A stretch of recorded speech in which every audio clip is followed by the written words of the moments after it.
पेट अभी सितंबर 30 तक लेके गया, एक एक वर्कर अभी कैलकुलेट कर रहा है, हमको क्या फायदा। हमने एक ऑफिसर को दिल्ली में मिला, हमारा ये आईओएस ऑफिसर है, वो डेपुटेशन में है मिनिस्ट्री में, यंग ऑफिसर है, जॉइंट जीएम रैंक में है। हमने उनको सवाल पूछा, साहब आप क्या ज्वाइन करेगा, whether you are going to migrate to UPS? वो बोला हम क्या पागल है, हम क्यों जाएंगे, हमारा रिटायरमेंट का समय, हमको अभी 15 साल बाकी है, हमारा 15 साल के बाद हमारा पेंशन कॉर्पस में 2 करोड़ रुपया मिनिमम रहेगा, उसमें हमको सरकार कितना देगा, 10%, 20 लाख हमको मिलेगा हाथ में, 1,80,000 रुपया वो रखेगा, उससे हमको पेंशन मिलेगा। रिटायरमेंट का 2 साल के बाद हम मर गया, हमारा वाइफ को फैमिली पेंशन मिलेगा। हमारा वाइफ भी 5 साल के बाद मर गया, ये 1,80,00,000 रुपया हमारा फैमिली बच्चा को नहीं मिलेगा, वो तो सरकार का खजाना में चले जाएगा। हम 30 साल 35 साल सर्विस करके इतना पैसा, हमारा लिए जीपीएफ नहीं है, अब इतना पैसा अगर सेव किया, उसमें केवल हमको 10% देगा, बाकी पैसा से आप पेंशन देगा, वो भी हम 90 साल तक हम रहेगा तो थोड़ा बहुत हमको उतना पैसा का बेनिफिट है। लेकिन हम 5 साल में मर गया, मरेगा ना। अभी आप इंडियन का एवरेज एज 72 है, वर्ल्ड हेल्थ ऑर्गेनाइजेशन का रिपोर्ट है। केवल केरला में लेडीज के लिए 77, जेंट्स के लिए 75, बाकी सब इंडिया का एवरेज 72 है। तो 12 साल में हम मरेगा, उसके बाद 2 साल में 3 साल में हमारा वाइफ भी मरेगा, तो ये पैसा पूरा आपका इसमें जाएगा। This is number 1। तो उन्होंने बोला देखो उसमें हमारा तो एनपीएस पे हम रहेगा तो 60% हमको मिलेगा इमीडिएटली, 40% से हम एन्युटी परचेस करेगा, उसमें हमको कुछ पेंशन मिलेगा, हम मरने के बाद हमारा वाइफ को मिलेगा, वो भी मरने के बाद हमारा बच्चा को मिलेगा वो 40%। सो 100% पैसा हमारा है, लेकिन इधर केवल 20% पैसा हमारा है। हमारा पैसा रख के आप हमको पेंशन देगा, हम मरने के बाद वो पैसा हमारा नहीं है। ये क्या पेंशन स्कीम है? अच्छा सवाल उन्होंने पूछा हमको। फिर साथियों ये 50% बोल रहा है ना, 25 साल सर्विस करना पड़ेगा आपको, 25 साल पुराना पेंशन में 10 साल के बाद आपको 50% पेंशन एलिजिबल है, लेकिन इधर 25 साल। वॉलंटरी रिटायरमेंट में कोई जाएगा तुरंत उसको पेंशन नहीं मिलेगा।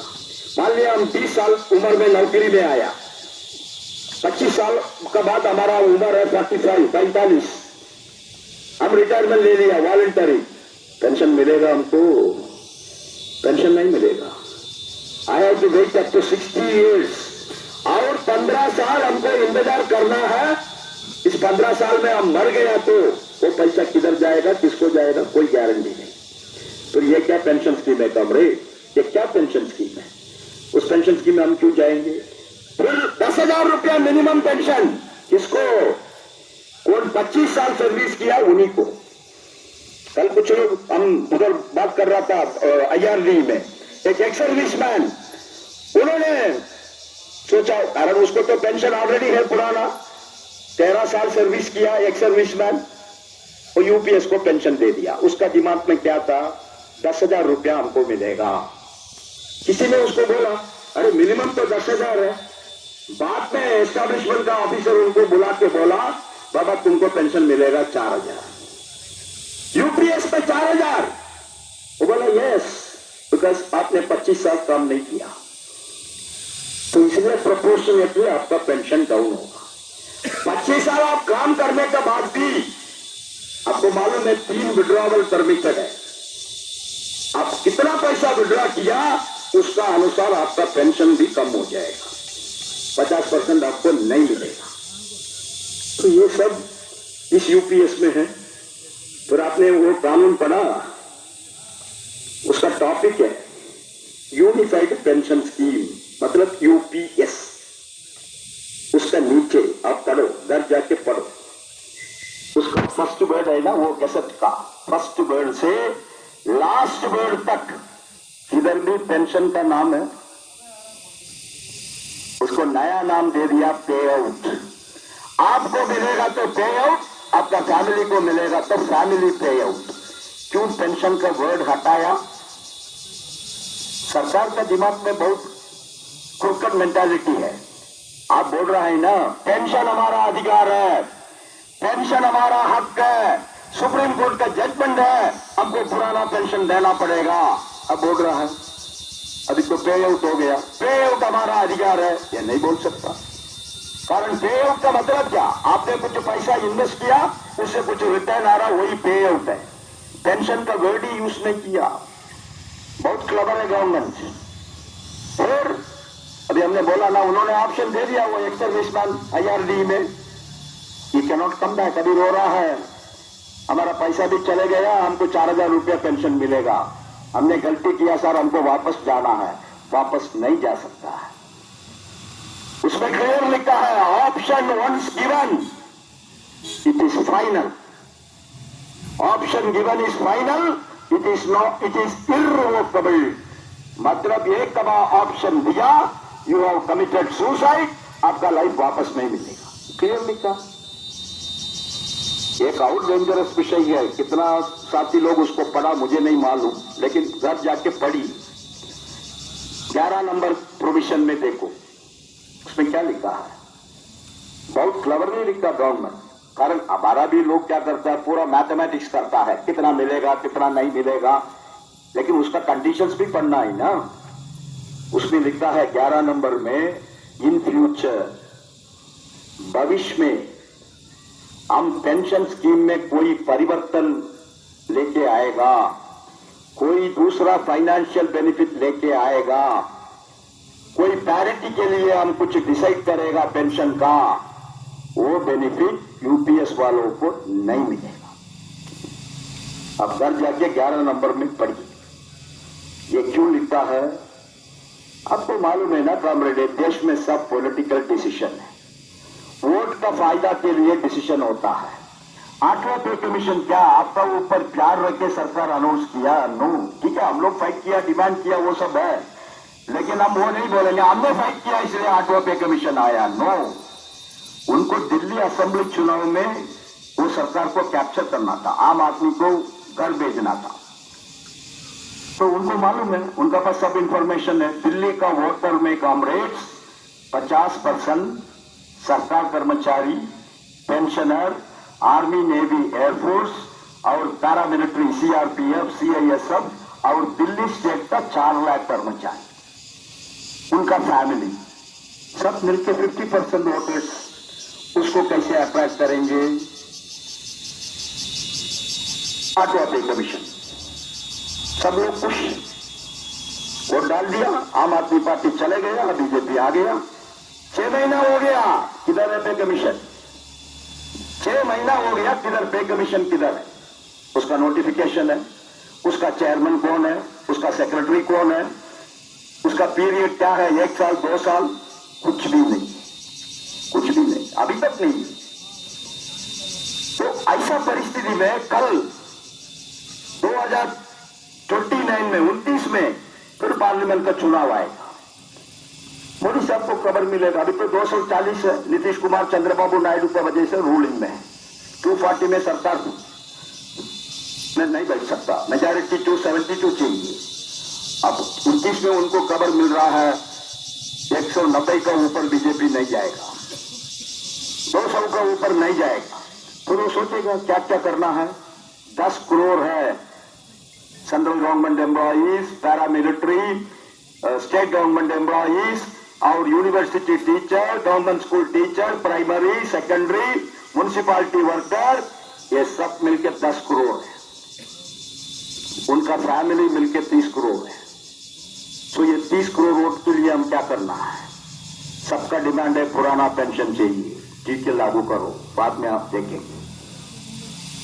यूपीएस वालों को नहीं मिलेगा, कारण सेक्शन 11 में वो कंडीशन रखा, भविष्य में हम कोई भी निर्णय लेगा पेंशन के बारे में आपको नहीं मिलेगा। इसीलिए आपका ऑप्शन फॉर्म में लिखा है, हम पूरा इस स्कीम को पढ़ा, इसका पूरा बेनिफिट सब हमने देख लिया, हम पूरा मंजूर है यूपीएस में जाने का। पर आप भविष्य में कैसे बोलेगा हमको वापस ले लो। तो इसलिए कॉमरेड्स, कर्मचारी ने ठीक है बहुत नेता लोग सपोर्ट किया, वीडियो दिखाया, भाषण किया यूपीएस का फेवर में, लेकिन कर्मचारी ऑप्शन नहीं दे रहा ना। हमारा डिफेंस में कॉमरेड 660 लोग ऑप्शन दिया अभी तक, उसमें 500 लोग एक्स सर्विसमैन है, उसको आगे भी पुराना पेंशन है। वो सोचा ठीक है 12 साल 13 साल सर्विस में हमारा पास पैसा बहुत कम है एनपीएस में, उसका 10% हमको मिलेगा, बाकी में हमको 10,000 रुपया मिनिमम पेंशन मिलेगा। अभी वो भी खत्म कर दिया। बाकी सब लोग कौन है, बहुत इंटरेस्टिंग है। हस्बैंड भी गवर्नमेंट एम्प्लॉय है, वाइफ भी गवर्नमेंट एम्प्लॉय है, दोनों बैठ के बातचीत किया किसमें फायदा है। उन लोगों ने डिसाइड किया एक आदमी रहेगा एनपीएस में, एक आदमी रहेगा यूपीएस में, किसमें बेनिफिट मिल रहा है वो बेनिफिट लेने। तो ये हम सच बोल रहा हूँ कॉमरेड, हमने स्टडी किया, हम झूठ थोड़ी बोल रहा हूँ। आई हैव स्टडी, हमारे प्रोफेसर है हार्वर्ड में, वो यूपीएस में ऑप्शन दे दिया, उसका वाइफ को एनपीएस में रखा है। तो सब कुछ लोग ऐसा भी कर रहा है। तो इसीलिए कॉमरेड हम आपको अपील करना चाहता हूं, please don't opt for UPS, let us remain in NPS. हम एनपीएस में रह के पुराना पेंशन का फाइट करेंगे, मुझे पूरा विश्वास है। ये सरकार का ऊपर बहुत बड़ा स्लैब है उनका फेस में। 20 लाख कर्मचारी में 1 लाख कर्मचारी भी नहीं गया, वो कितना लोग गया वो पूरा एक्स सर्विसमैन है। इस सरकार का एक फेलियर है ना, सरकार को सोचना पड़ेगा ना। कितना लोग सरकार का निर्णय को रिजेक्ट किया, उसका मतलब उतना लोग इस सरकार का ऊपर नाराज है। सरकार को सोचना पड़ेगा ना। तो इसलिए कभी भी इस ऑप्शन मत दे दो, प्लीज रिमाइन इन एनपीएस।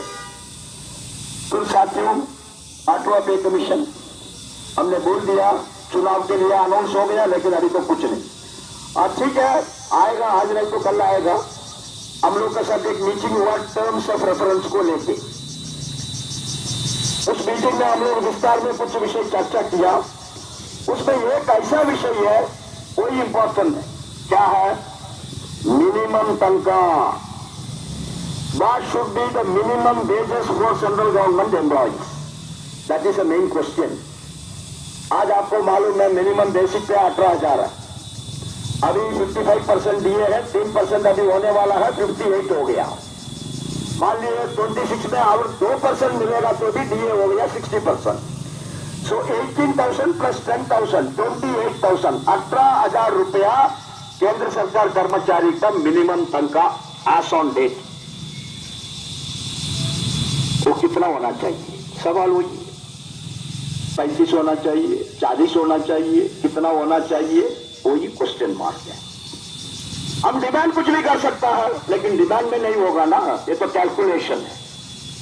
तो अभी तक कैलकुलेशन कैसे हो रहा है, एक फैमिली का मतलब क्या है, हस्बैंड वाइफ, 14 उम्र का 2 बच्चा, 14 का नीचे का 2 बच्चा, उसी को फैमिली ट्रीट करता है। तो उस फैमिली को 3 यूनिट ट्रीट करता है, 3 यूनिट है। तो इस 3 यूनिट का मतलब क्या है,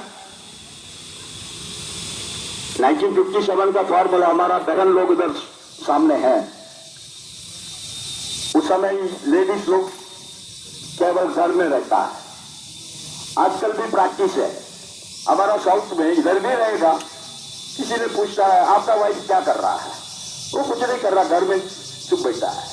घर में चुप थोड़ी बैठता है, घर में 10 घंटा काम करता है ना। तुमको खाना कौन बनाता, हम भी पूछता है, अब बोलता है आपका वाइफ घर में चुप बैठता है। अरे बाबा तुमको खाना कौन बनाता है, तुम्हारा बच्चा को कौन देखता है, तुम्हारा कपड़ा कौन धोता है, तुम्हारा हाउस को क्लीनिंग कौन करता है। लेकिन आज लेडीज लोग कंपनी में काम कर रहा, ऑफिस में काम कर रहा, सरकार में काम कर रहा, बैंक में काम कर रहा, कोर्ट में काम कर रहा, वकील है, जज है, इंजीनियर है, सब है। तो उधर भी काम करना, घर में भी काम करना। लेकिन स्कीम क्या बना के रखा, जेंट्स के लिए मतलब हस्बैंड के लिए 2600 कैलोरी तक खाना चाहिए, उनके लिए केवल 2300 में चलेगा। मेल को 1 यूनिट ट्रीट किया, इनको 0.8 यूनिट ट्रीट किया। तो उसी का मुताबिक उन्होंने फार्मूला बनाया। 2600 कैलोरी के लिए कितना अंडा चाहिए, कितना चावल, कितना गेहूं, कितना तेल, कितना मटन, कितना मछली, कितना वेजिटेबल, कितना फ्रूट, वो तो 1 यूनिट के लिए हो गया मेल के लिए। अब फीमेल के लिए 2300 है, उसमें कम करो। फिर बच्चा, 2 बच्चा, वो भी 14 तक। 14 के बाद वो बच्चा किसका है? वो बच्चा 14 के बाद तो चाइल्ड लेबर में नहीं आएगा ना, वो किधर भी आके काम करके पैसा कमाएगा। 57 का फार्मूला है। आज वो कैसे चलेगा? सरकार का ऑर्डर है 25 उम्र तक बच्चा हमारा डिपेंडेंट है। मेडिकल के लिए, एलटीसी के लिए सब हमारा डिपेंडेंट है ना। तो फिर आप 14 उम्र से कैसे कैलकुलेट करेगा? तो उसको भी फुल यूनिट ट्रीट करना पड़ेगा। सो हस्बैंड 1 यूनिट, वाइफ 1 यूनिट, 2 बच्चा 4 यूनिट हो गया। पेरेंट्स को कौन देखेगा? हमारा तो सिस्टम है हमारा देश का, ओल्ड एज पेरेंट्स को टेक केयर करना हम लोग का जिम्मेदारी है। उसको बोलता है मॉरल रिस्पॉन्सिबिलिटी। लेकिन अभी केवल मॉरल नहीं है, now it is a legal responsibility comrades. Legal का मतलब क्या है? पार्लियामेंट में कानून पास हो चुका है, senior citizen protection and parents protection act. उस कानून का अनुसार कोई भी पिताजी, माताजी कलेक्टर के पास जाएगा, कंप्लेन करेगा, हमारा बच्चा हमको खाना नहीं दे रहा, कपड़ा नहीं दे रहा, हमको भगा दिया। कलेक्टर को पूरा पावर है आपसे 10,000 रुपया रिकवरी करके उनको देने का। और आप सरकार कर्मचारी भी हैं, कोई भी कानून के खिलाफ में आप जाएगा, नौकरी भी चले जाएगा। तो उसका मतलब क्या है? Now it's a legal responsibility. केवल मॉरल नहीं है, हमारा फादर, हमारा मदर को टेक केयर करना हमारा लीगल रिस्पॉन्सिबिलिटी है। तो उसका मतलब कितना हो गया? 6 यूनिट तो हो गया। ठीक है, 6 यूनिट छोड़ो, आप 5 यूनिट तो रखो। तो मिनिमम वेज कैलकुलेट करने का समय एक फैमिली का मेंबरशिप मिनिमम 5 होना चाहिए, नंबर 1। नंबर 2, इन्होंने तो लिस्ट बनाया, उसमें नमक तक नहीं है। अब बिना नमक कैसे खाना बनाएगा? उसमें चाय का पत्ता नहीं है, कॉफी पाउडर नहीं है, हॉर्लिक्स नहीं है, बूस्ट नहीं है। कारण ये सब 1957 में बनाया ना, अभी तो हम 2025 में हैं। आज सब ये सब रिक्वायरमेंट है, चाय रिक्वायरमेंट है, कॉफी रिक्वायरमेंट है, हॉर्लिक्स रिक्वायरमेंट है। वो सब खाना का लिस्ट में ऐड करना नहीं करना पड़ेगा। और कपड़ा बोल रहा है एक आदमी के लिए 5.5 गज, मीटर भी नहीं है, 5.5 गज, ठीक है, 5.5 गज ठीक है। उसका सिलाई का पैसा के कौन देगा? मिनिमम पे में वो इंक्लूडेड नहीं है। केवल कपड़ा ऐसा पहन के हम घूमेगा? अरे बाबा, उसके लिए तो स्टिचिंग चार्ज को चाहिए, टेलरिंग का पैसा कौन देगा? वो ऐड करना। अंडरगारमेंट, बिना अंडरगारमेंट कोई कपड़ा पहन सकता है? अंडरगारमेंट उसमें इंक्लूडेड नहीं है। टॉवल उसमें इंक्लूडेड नहीं है। बेडशीट, पिल्लो, बेड कवर, ये सब कपड़ा में इंक्लूडेड नहीं है, वो सब इंक्लूड करना। फिर साथियों, टेक्नोलॉजी का अनुसार रिक्वायरमेंट बढ़ रहा है। 1957 का टेक्नोलॉजी थोड़ी है आज सबके पास 2 व्हीलर है, 4 व्हीलर है, उसका खर्चा किधर से आएगा? वो भी छोड़ो, ठीक है। लेकिन सरकार क्या बोल रहा है? बर्थ सर्टिफिकेट से लेके डेथ सर्टिफिकेट तक ऑनलाइन, एलकेजी एडमिशन से बड़ा पीएचडी तक ऑनलाइन। सब्जी वाला से 1 किलो सब्जी आप लेगा ऑनलाइन। तो इस ऑनलाइन के लिए हमको क्या चाहिए? एंड्रॉइड फोन तो चाहिए, लैपटॉप चाहिए, नोटबुक चाहिए, आईपैड चाहिए, उसका खर्चा और उसका इंटरनेट का कनेक्शन का खर्चा, वो सब कौन देगा? आप ही बोल रहा है ना सब ऑनलाइन में करो, तो उसका पैसा भी आपको देना पड़ेगा ना। तो उसके लिए 25% हमारा तनख्वाह में बढ़ना है, केवल टेक्नोलॉजिकल रिक्वायरमेंट का। तो ये सब हम लोग पे कमीशन के सामने विचार रखा कॉमरेड। और चिल्ड्रन एजुकेशन अलाउंस आज 12 क्लास तक है। 12 क्लास पढ़ने में किसी को नौकरी मिलता है हमारा देश में, तो डिग्री को जाना है, B.Tech M.Tech करना है, MBBS करना है, तो उस तक हमको पेमेंट मिलना चाहिए ना, चिल्ड्रन एजुकेशन अलाउंस। हम ये भी रखा है 8वां पे कमीशन, पुराना पेंशन को वापस करने का भी स्टडी करना है। ये सब हम लोग रखा है, लेकिन अल्टीमेटली तो सरकार का हाथ में है ना कॉमरेड्स। वो क्या लेके आएगा, क्या लिखे आएगा, we have to see, but we have to fight. हम लोग को तो फाइट करना पड़ेगा, वो तो हम करेंगे। इसका अलावा आपका बहुत इश्यूज है, आपका रेशियो में परिवर्तन नहीं हुआ। हम फाइट कर रहा है 20% MCM होना चाहिए, 25% HS1, 25% HS2, उसके लिए फाइट चल रहा है। फीस वर्क अभी भी चौथे पे कमीशन का 7,100 रुपया में आपका रेट है, उसको 19,900 में होना चाहिए, वो भी नहीं हुआ। ये नहीं, इसका कोई भी कैडर रिस्ट्रक्चरिंग नहीं हो रहा, दरबान का प्रमोशन का कोई रास्ता नहीं है।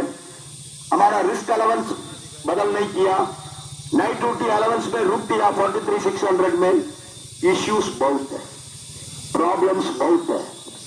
हम फाइट कर रहा है, फाइट करना का जगह में हम लोग फाइट कर रहा है। इसलिए साथियों, ये फाइट को मजबूत करना। 9 तारीख सरकार को हमने नोटिस दिया, ये सब डिमांड उसमें है। तो ये गंडा हम लोग ले जाने का निर्णय है, ये गंडा हम लोग को ले जाना पड़ेगा। We have to go on our list after doing massive demonstration करके हमारा प्रोटेस्ट भी उस दिन रजिस्टर करेगा। हिंदुस्तान का सभी वर्किंग क्लास का साथ हम भी शामिल है, वो दिखाना पड़ेगा प्रधानमंत्री को और उनका मंत्रिमंडल को। हम लोग का जिम्मेदारी है। मुझे पूरा विश्वास है, देहरादून हमारा तो मेजर स्ट्रॉन्ग बेस है, और ऑर्डिनेंस फैक्ट्री हो, ऑप्टो इलेक्ट्रॉनिक्स हो, बाकी जगह हो, फेडरेशन का सभी डायरेक्शन आप लोग 100% इम्प्लीमेंट करता है। तो इधर भी वो इम्प्लीमेंट होना चाहिए। और अंतिम में हम दोबारा आप सबको अपील कर रहा हूं, all India defence employees federation का अगला अधिवेशन इस देवभूमि में सक्सेसफुली होस्ट करने के लिए आप सब हमको समर्थन करिए, आप सब हमको सपोर्ट करिए। All India defence employees federation हमेशा आपका साथ है। आपका इश्यूज को लेके, आपका डिमांड्स को लेके हम लोग का आंदोलन चलेगा। इतना बोल के लेट होने के बाद भी आप लोग पेशेंटली इस मीटिंग को सुना। आप सबको फेडरेशन की तरफ से हम अभिनंदन करता हूं, आप सबको बधाई देना चाहता हूं। आप सबको लाल सलाम चाहता हूं। Thank you very much.